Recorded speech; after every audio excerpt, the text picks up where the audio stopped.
Hey everybody, it's Dave Finale. Whoa, wait a minute, you can't see me. How about that? So there we go. So we got to get the frame up. There we go. So you know what? Technology is one of my strong points. Sometimes I miss little things here and there.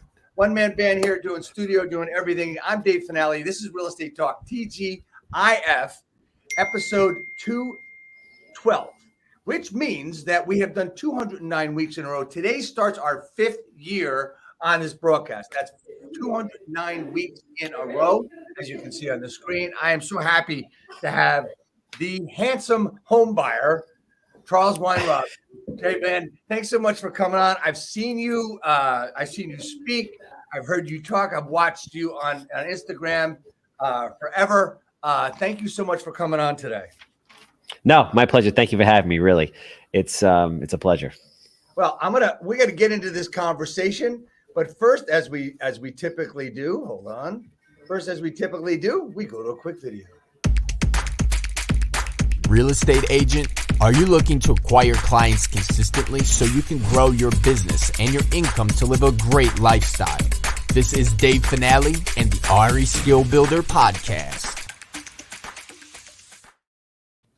Here we're back. My name is, we got the wrong one again. Oh, wow. So my technology is not working too well. I'm Dave Finale. I am the founder of Real Estate Skill Builder, a nice boutique style coaching business where we help new agents and we help agents get unstuck.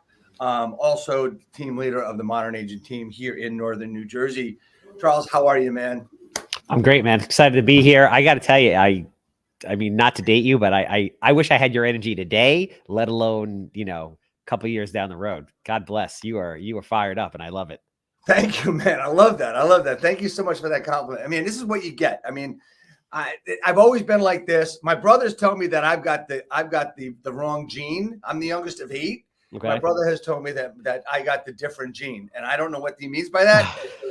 Nobody else does this shit in my family. But anyway, this is Real Estate Talk TGIF, and what's great is we get comments from time to time. There's Jason Joseph, who is saying hello to us. Hey, Jason, thanks for coming on. But I got to ask you the first question, which is really, really important. And I ask everybody on this, man. And it's, what does TGIF stand for? Thank God it's Friday. You're really close. And I really do appreciate you coming across with an answer. But the answer is, thank God it's finale. I mean, it's really simple. It's like it's just the way it is. We started this 209 weeks ago, and the name of it just came out. This was started because I saw somebody doing it really poorly, and it was bad. So I decided to do it, and I'm stuck. I can't stop now. Anyway, Charles, here we are, handsome home buyer. Yep. Tell me about your path. I mean, where you started. You didn't start working on homes. You didn't start developing homes just like, out of high school. So what was your path to get to where you are today? And do you enjoy it? And why do you enjoy it? And, where'd you start? So, so basically to start off, I can't hammer a nail. I'm the least handy person on planet Earth. So I originally owned a Mako body shop franchise. So if anyone's familiar with that, better get Mako on TV, where we do high volume car painting. And I owned one in a place called Hempstead. I opened that up when I was 23 years old. And when I was 27 years old, for all intents and purposes, it was a good business. I could make money. I could make a good living at it, but I wasn't happy. It wasn't something that I really wanted to do. So a friend of mine gave me the book, Rich Dad, Poor Dad, as cliche as that sounds. And I read that. And at the end of that, I was like, wow, that's it. I'm going to be a professional investor. But then you say, okay, great. Like, what does that mean? Is it stocks? Is it real estate? How do I get there? So I started out with stocks and started researching all the greats, reading different books about it. And then I realized, the stock market's not for me. Not that it's a bad thing, not that people don't make tons and tons of money, but for my personality type, it just didn't work. I need something more tangible, see it, touch it. I need to be involved more in the process. If I was watching charts every day, I would lose my mind. So I ended up taking a class at NYU. This is post-crash on REOs, because I think when most people get into the real estate world, if you're doing fix and flip or new construction builds, et cetera, in the single family space, you think that the way to acquire quality distressed real estate at a price that makes sense is to buy bank-owned properties, because everybody assumes that banks are just giving houses away and just want to unload them, which anybody who's in real estate knows that bank-owned properties are the most overpriced, especially in this market and previous markets out there. So that's not really the answer. But the important thing that I learned at that particular class was that I needed to go out and join the local RIA. So RIA stands for Real Estate Investment Association. So I joined East Coast RIA out of Levittown, and I met my mentor, Carl Chavone, who I then contracted with to essentially teach me real estate. So I trained with him for 3 to 4 years until I was actually ready to do my first deal. And then it took me a year just to get my first deal. But once I did that, that was it. I hit the ground running. I put the Mako up for sale, and I've done over 400 houses in the last 5 years. I typically flip anywhere from 70 to 110 houses a year. In the mix of that, I went back to school, went back to NYU, got my master's in real estate development. So I'm doing pretty much everything from high volume single family to note purchases to commercial development. I can pretty much do anything in the real estate space. So this was basically a transformation from one thing to the other, where you real estate, you saw how it was going to work, and you did your hard work through schooling at NYU, and actually back in the 80s, before NYU had that process, I did a program there myself, which was a lot of fun, having to do with real estate development, which was really cool. Anyway, so you've developed this process. So tell me about some stories that you've come across where it hasn't been the easiest. Give me one story, and then we'll get into everything else we've talked about. Give me one story that you thought was funny. I mean, it's kind of like a barrage. I mean, it's never easy. Every day is an absolute, like mild disaster. You're just constantly putting out fires all day, whether it's you're having supply chain issues, whether it's people not showing up, subcontractors, your employees not being able to get employees, tons of issues with the municipalities. New York has the slowest permit process in the country. That's documented. I'm not making that up. You have to raise money. I mean, it's constant. I mean, New York is also, in my opinion, I'm biased, I'm here, it's the hardest place in the world, at least in the country, to do anything. So right. You're literally fighting all the time. It's extremely competitive. The taxes are very high. The prices are crazy. There's limited inventory. It's a very difficult place to do business.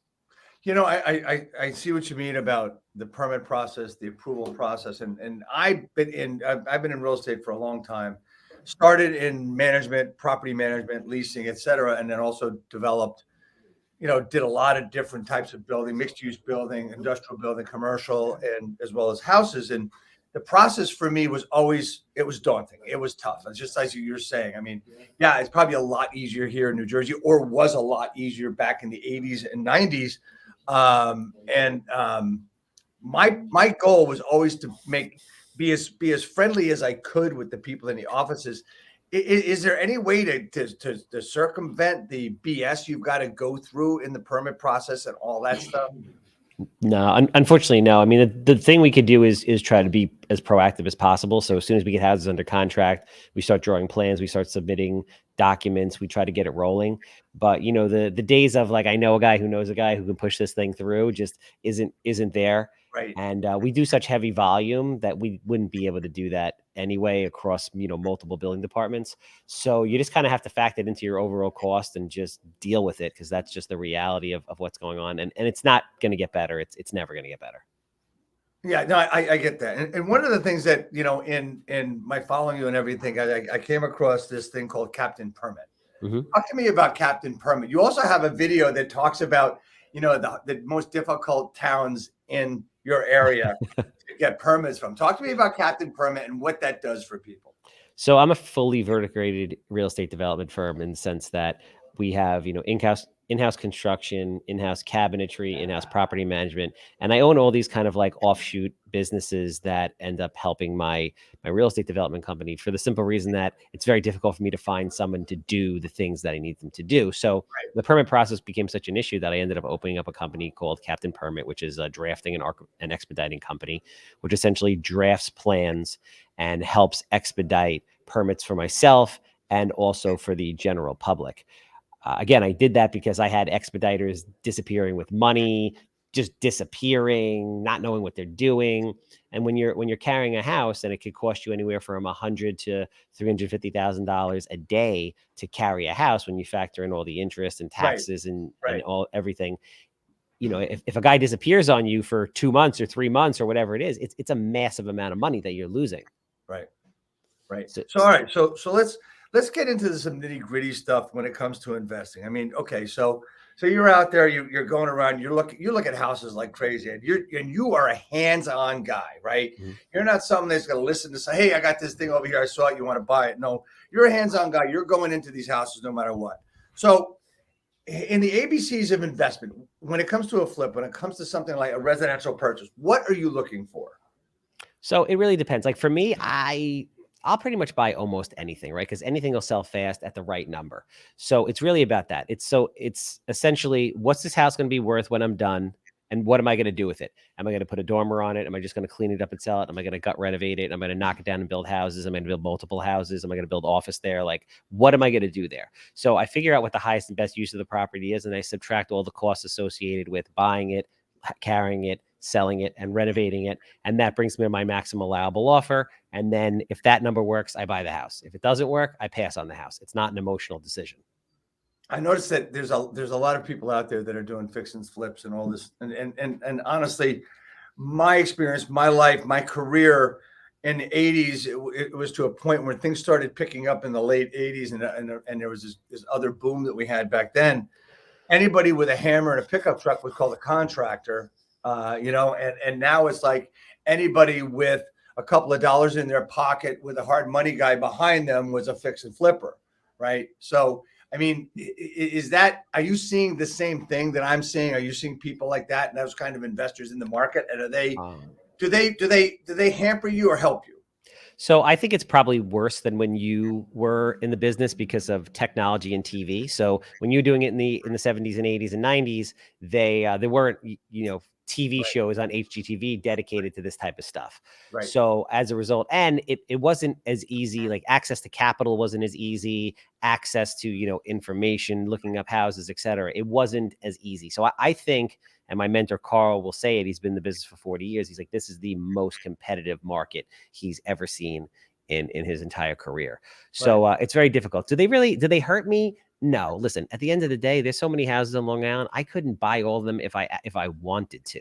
Right. So, it is very competitive, but at the same time, if you're out there working and innovating, you're going to get a tremendous amount of deals.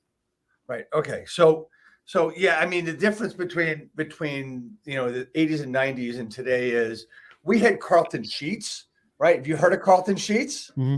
Yeah. So Carlton Sheets was great. I did buy the tapes. Never acted on it. Don't even think I listened to them all. These were cassette tapes, right? Yep. And I wish I had them today because they'd probably be very, very valuable. Doubt it though. But anyway, probably $15 on Facebook Marketplace.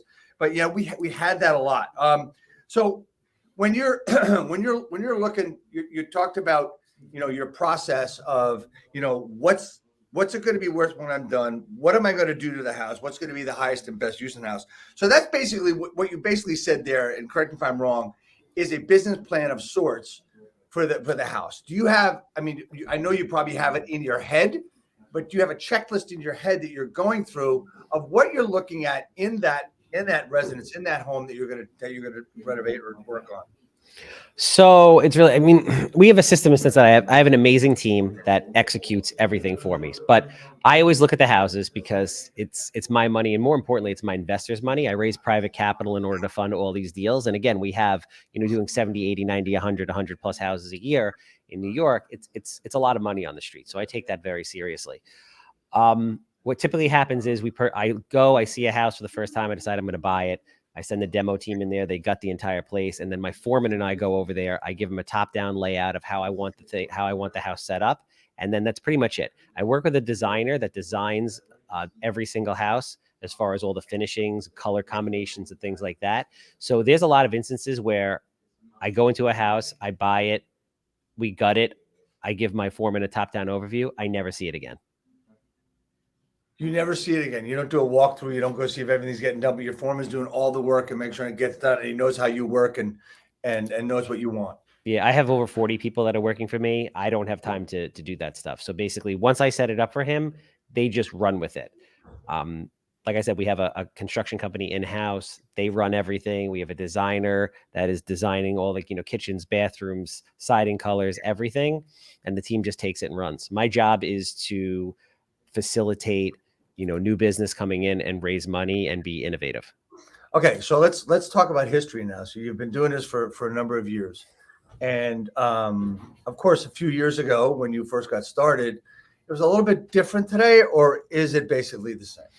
I've only been in real estate for 6 years, so it's really, what is different today is we are approaching or, in whatever you believe, a recession. So basically the market bottomed out in 2010. It's 2012 now. So we've had 12 years of steady growth. Even with COVID was kind of like a 3-month kind of stall, and then the market took off and went gangbusters.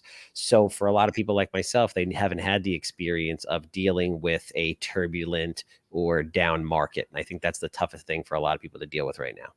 Right. So, okay. So when you started, it was on the rise, and then you shut down for a few months during COVID, and then you came back and it went gangbusters. I mean, you've probably been going like, if you were going 100 miles an hour before COVID, you're going 150 to 200 miles an hour now, or up until a certain point. Where do you see, you use the R word that people are very fearful of using. Where do you feel the economy and your business is going to go over the next, let's say 6 to 24 months? Nobody has a crystal ball, but just based on what's going on, it seems kind of common sense to see that rates will continue to rise because they have to outpace inflation. Inflation's a big problem. So depending on how inflation continues to go, they're going to have to raise rates. A lot of big funds and, real smart people that I know are re-underwriting all their deals with rates in the 9s. So they're assuming that rates are in the 9s. If the rates are in the 9s and they were at 2.5%, 3% in January, and now they're at 9% at the end of this year, beginning of next year, it's obviously going to have a serious impact on the market. The refinance market is absolutely gone. So what I'm doing is, as a go forward, I'm adjusting my after repair values down 10 to 15%, estimating anywhere between a 10 to 15% drop in prices over the next 6 to 24 months until it ultimately stabilizes.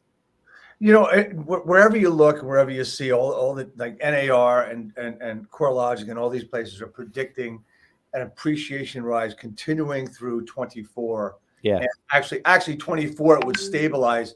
What people don't understand is that a normal market is appreciation of 1 to 3%, and in my opinion, we haven't seen that. We haven't seen a normal real estate market since September 10th, 2001. We all know what happened the next day, and then everything went crazy, and here we are back to a little crazy, but kind of not so far off the beaten path where things go down. I mean, I've gone through this late 70s, early 80s with 18% interest rates, in the late 80s and early 90s. With this, fights in driveways trying to get contracts, approved. And we've seen not fist fights, but we've seen verbal fights and, 30, 60, 70, 100 offers on one house. That's a fight to me. So 10 to 15% is a number that you just brought out of where you're going to see the values slow down. Is that a reason for you to slow down your business? It's not necessarily a reason to slow down business. And business will slow over let's say a 3 to 6 month period on the acquisition side, just because the market needs time to adjust, right? So the market really needs 3 to 6 months to adjust. So what I'm doing right now is anything that's more long term, where the numbers were a little bit slim and I was just going gangbusters, I'm just unloading right now. So I'm either wholesaling that or backing out of certain deals that I have the ability to back out of. But and then what I'm going to start to do is I'm going to start to make offers assuming a 10 to 15% drop. Now, I haven't been getting those deals. I've been getting blown out because there's a lot of people that are willing to pay even more than I would have paid, assuming this wasn't going on. So, I'm happy and unhappy about that. I'm happy because I realize that everybody else hasn't realized what's going to go on, which gives me time to, unload what I need to and still push out the inventory that I have. It stinks that I'm not going to be able to do the volume in the short term. and I have to, as a result, tighten up and lower general overhead and, dive more into marketing to get more opportunity in the door to ultimately buy less just because I'm going to be offering less than the next guy would. But it's just part of the process. And 6 months from now, those sellers that were trying to sell that told me, go scratch, are going to end up coming back. And those people that overpaid are unfortunately going to be in a bad financial situation, and they're going to have to unload these things at break evens or losses. It's funny. I was reading some stuff in the past couple of days, and I don't know if it was John D. Rockefeller or Warren Beatty that said, when people are greedy, you need to be fearful. When people are fearful, you need to be greedy. How does that apply to anything? I mean, as far as, I guess we're a capitalistic society, right? So does that apply to anything into what you're doing today, as far as moving forward and how you set things up? I mean, listen, that makes, when there's blood in the streets, you buy, like everybody has, there's a bunch of different sayings like that. And that holds true, but it's also really about the timing, right? Like, right. It's like the recession, that 2008's recession didn't happen in 2008. It happened in 2006. It just took everybody 2 years to catch up to realize what was going on. So, this is really here at the end of this quarter, we'll have 2 quarters consecutively of, a decrease in GDP, which by technical definition means that we're in a recession. We're just early and everybody has to act. There's a lot of people that just feel like everything's fine. Everything's going to keep going. So, you have to wait until really, the fear sets in and everything starts really going bad in 6 to 12 months from now. And then that's when, and then there's still a pain period where, 6 to 12 months, things start to go bad. People start to panic. They start to do price drops. But only, let's say, 6 months after that, are people starting to say, okay, I have to unload at a real discount. So the real good deals aren't going to start to come for 12 to 24 months from now. Right. Okay. So good. So you're basically going to wait and see what you can get. And your offers are based on a 10 to 15% drop, right? Yes. So talk to me about what you think the ones that are not as experienced as you will do in the next 6 to 24 months. Will they act differently than you? Will they go out there and still spend the money? Yeah, I think, people without the experience will still continue to pay and overpay for the things that they've been buying, assuming that the market's going to keep going up, that everything's going to be great, that there's still solid demand there. And they're going to quickly realize that houses are not moving in the same way. I mean, here's what it comes down to. A mortgage payment for the same loan doubled in the last 60 days. So you're compressing the market. And some people you're just knocking completely out of the market. So, and there's also something that I think is very important to say, like real estate is a very niche type of industry. So, in one town and on one side of the city, prices can be down 30%. On the other side of that same city, prices could be up 20% in the worst recession ever. Right. So, Pittsburgh, PA, in the middle of, the Great Recession, real estate values were up 20% and they were down 38% nationally or something crazy like that. So it really depends on where you are and the mechanics of where you are.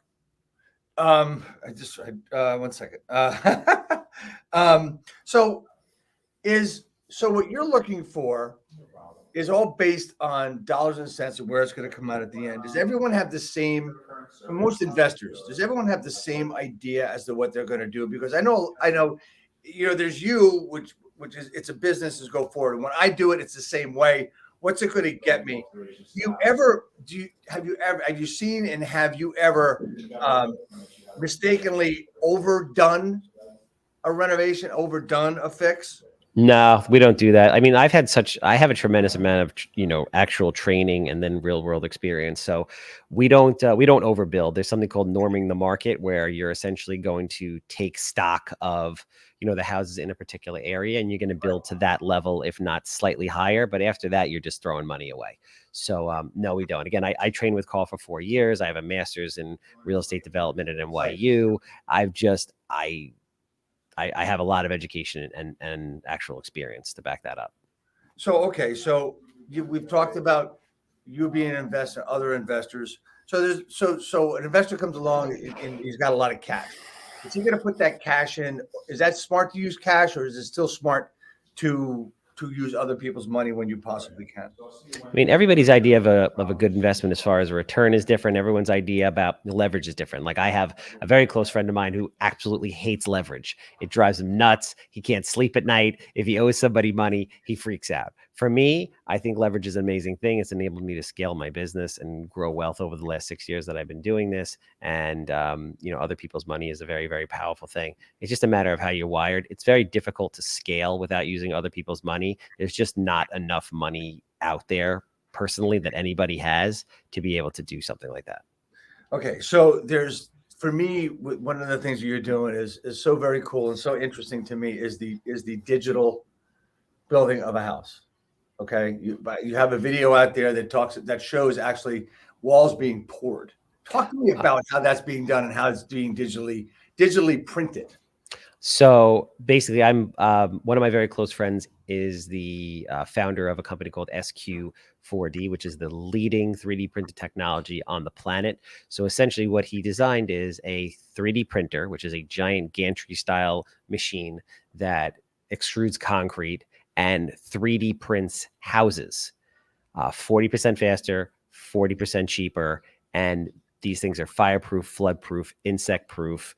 They are built to last forever. We're trying to essentially assemble an insurance company to give these things a 50-year warranty. We're automating construction, and it's 100% the future. You're basically able to build a house in record time with 2 people. So you said waterproof. I got to hit that one first, right? Waterproof. How can a house be waterproof?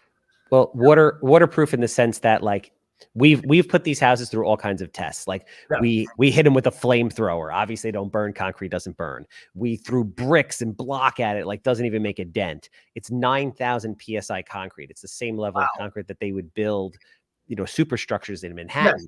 Yes. You could pour water through the entire place and just sweep it out. Nothing happens. Like wood rots. It get eaten by insects. It burns. Concrete doesn't do any of these things. So, okay. So this is the interior walls as well? Interior and exterior walls, and very soon roofs. Very soon roofs. How do you do that? He's a freaking genius. It's an amazing thing to watch. If anybody is on social media, you can follow me at handsome_homebuyer on either TikTok or Instagram. We have tons of views. I'm personally building a house right now out in Islandia, 2,000 square foot that we're building and documenting in real time.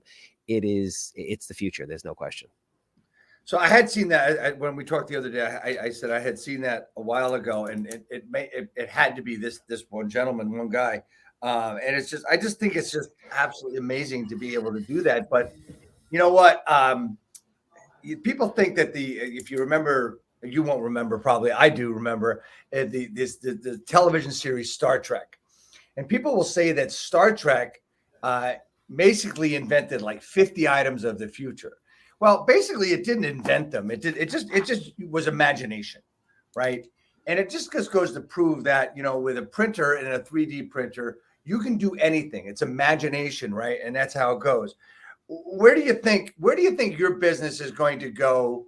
And where do you want to go with everything? Because you've built your business up by fix and flips, just to use the simple term. But you've also built systems and processes within. You've also offshoot to different companies, and you've got it set up like a basic system. When you go in and you buy, you keep going. Where do you want to go with it? But first of all, before you answer that question, how long did it take you to do that? Because a lot of people will see that and say 6 years. That's like, okay, I can do that too. 6 years is a short amount of time to do what you've done. Yeah, very. I mean, yeah, my first year, by my third year, I did, 67 houses. So and then just went up from there a year. So we scaled extremely, extremely fast. I had a lot of preparation. I also just basically outwork everybody in the industry for what I do. I don't stop. And listen, some people might say that's not healthy. I'm not married. I'm 42. I'm not married. I don't have any kids. I work a tremendous amount, but I love what I'm doing. As far as a go forward, for me, I never wanted to do this forever. This is really a burnout business, in my opinion. And there's just a lot of risk associated with market swings and whatnot. I want to open my own private equity fund and just invest on the highest possible level. So my goal within the next 3 years is to be out of this space and in the private equity fund space. Great. So you also said one of the things we talked about today was that you have your own money and you have other people's money and investors' money. So do you bring in just anybody to invest with you? No, it really has to be. So I always joke. I grew up in Wantagh, Long Island, so I always joke and say I'm Wantagh's #1 investment vehicle. So I have, kids I played PAL sports with when I was like 6 years old that invest, and then I have guys that own hedge funds and everything in between. It's really about the type of person, and dollar amounts range anywhere from 10,000 to multiple millions and everything in between. It's really a matter of the person that's investing, what kind of person they are, and do we vibe and do they see the vision of what we're doing. So we see you, as I said, 6 years. You said 6 years, and you're doing this. And you said you basically don't know which end of a hammer to hold, which I think is really cool. So how do you? I mean, how were you able to put this together? Like, and here's my reason for the question. Why I'm asked the question. A lot of people know what to do, but they can't get off their ass to get it done. You've just decided to do it. Is it your background? Is it your upbringing? Is it just what was instilled in you as you move forward? What has made you the entrepreneur and the persistent person that you are? I think I'm just wired that way. My father's been in business his whole life, so different businesses. So I've seen that, obviously. Like, I grew up with that. I've never had like a real job since I was a kid, so I don't know what it's like to work for anybody else. I have a problem with authority, so I really can't work for anybody else. And I just have a lot of energy, like you. I mean, not as much as you. I hope I would like to have as much energy as you, but so I just keep pushing, keep going, keep innovating. I think the biggest thing is like to constantly be doing things and not stop. So I think a lot of people get caught up in the minutia of what am I going to do? It has to be perfect. We have to have the perfect plan. No, just do it. Right. Just do it. Just start making things. You're going to make mistakes. All right, cool. You make adjustments, but you keep moving. That's really the important part. Right. So if you're looking at your bio and stuff and learning about you, is you're not just doing this for yourself. You're doing it. You give back to the community. Talk about things that you're giving back to, charities, et cetera, and who you're working with and who you're helping. We've worked with all different types of charities. Leukemia and Lymphoma Society. In the middle of COVID, we raised $60,000 on a live stream for kids with cancer, which was very cool. We work with Habitat for Humanity. Just a bunch of different great organizations. Affordable housing is a passion of ours, especially with the 3D printed space. So we're always trying to help people, especially on Long Island, because I've been here my entire life. You want to try to leave it better than you found it. Yeah, that's great. So what's next for you? I mean, we know what you're doing today. You're here, right? And what's next for you? And how can people work with you? Can people just work with you or no? It really depends. I mean, listen, I like to have conversations with everybody. I take every call because you never know, who you're going to speak with. But like I said, this is an interesting time. The business is adjusting. We'll see what happens with the economy. 3D printing is taking off. We're having major conversations with the highest level people in finance and development in the world, which has been a real blessing to be able to be around, some of the most brilliant business minds in the world. And, into the private equity or REIT space. So every day is a blessing. I have a great time doing this, and I'm really excited to continue the journey and see what happens. But I just want to continue to have fun with what I'm doing. Is there anything that frustrates you in this business, Charles? I mean, everything frustrates me in this business.